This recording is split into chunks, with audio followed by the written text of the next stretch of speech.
Hello mga kasari! Kumusta na ba ang inyong mga sari-sari store? Nga pala, sa sari-sari store pala, malaki pala talaga kita ng GCash, no? Maganda talaga maglagay. Dapat huwag kayo magpawala ng GCash. Cash in, cash out, load. Kasi, ang laki talaga ng tulong.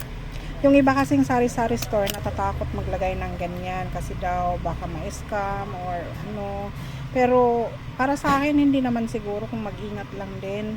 Basta wag basta-basta ibigay yung pera hangga't walang dumating na cash dyan sa account mo. Kasi mula nung nagbukas ako September last year, 2024, ang dami ko na talagang nabili sa GCash. Una kong nabili yung yung laminating machine, tapos sumunod yung ano ba yung sumunod, yung pang yung pang jackhammer ba yun, yung ganyan kalaki, pang jackhammer yun, nabili ko rin yun. Tapos yung isa, itong yung chiller ko na ano bang tatak nito, Pandora. Yan, galing talaga yan sa sa GCash ko. Tapos nitong huli, syempre kilala na ako dito, marami nang magpa-cash in, cash out. Nakaipon talaga ako ng malaki. Yun yung pinambili ko ng mga tiles. Magkano yung tiles na binili ko? Yun? Kulang-kulang 43,000 mahigit.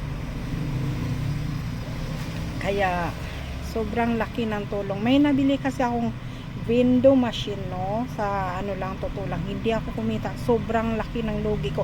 Yan palang window machine na yan, galing din yan sa GCash ko na pag-ipunan ko. Kasi tuwing may GCash, itatabi ko na kagad yung, halimbawa ang charge ko 10, tabi ko na kagad yun para pagdating ng gabi ilagay ko na siya sa yung parang alkansya ko. Yan, nabili ko yan ng 23,400.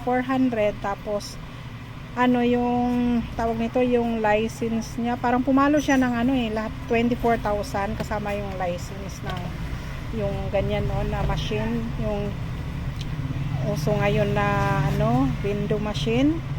Pero mula nung nag-cash out ako, tiningnan ko, akala ko kasi tumubo, kasi dito sa inventaryo ng cellphone ko nakalagay ang kinita, kasi lalabas sa cellphone ko yung kinita ang nakalagay doon, kumita na daw ako ng 1,000. So nung tiningnan ko, tuwang-tuwa naman ako, yun pala siguro kaya nagkulang yung pera, kasi ang nakuha ko doon 4,400 na lang Tapos yung mga tag piso-piso, galing yun sa mga piso wifi, kasi 2-in-1 nga yung kinuha ko. So sabi ko, bakit nagalit pa ako sa kasama ko, akala ko dumudukot siya dyan. Pero sabi niya, paano ako dudukot dyan na ikaw lang may hawak ng susi? Kaya nga napaisip ako, sabi ko, paano nagkulang yung pera? Siguro halimbawa yung i-cash in yung halimbawa 200, siguro 180 pa lang nagsisend na siya. Kaya sabi ko, anong nangyari? Bakit kulang? Na dito sa inventaryo 1,000 mahigit. Kaya magmula noon hindi na talaga. Tapos basta pangit, sayang lang talaga ang pera, sayang. Ang laki ng lugi ko dyan, hindi talaga ako kumita. Kaya ngayon mas maganda pa yung manual, yung sa cellphone, cash in cash out. Kahit pagod ka tayo upo, at least sigurado yung kita mo kumita. Ang dami ko nang nabili dito sa sa cash in, dito sa kinita ko sa GCash. Kaya kayo dyan, may sari-sari store, okay, matakot na ingat lang talaga. Tsaka pag sa gabi, kailangan tingnan mabuti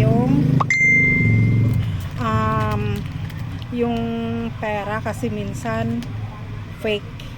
Minsan munti ka na rin ako nadali na may pinakita siya sa akin 20,000, nagka-cash out siya. Pag tiningnan mo talagang siya yung totoo talaga, pero na-edit pala. Sabi ko, tiningnan ko sa cellphone ko kung may dumating nga talaga, kasi 'di ba uso ang scam, wala. Tapos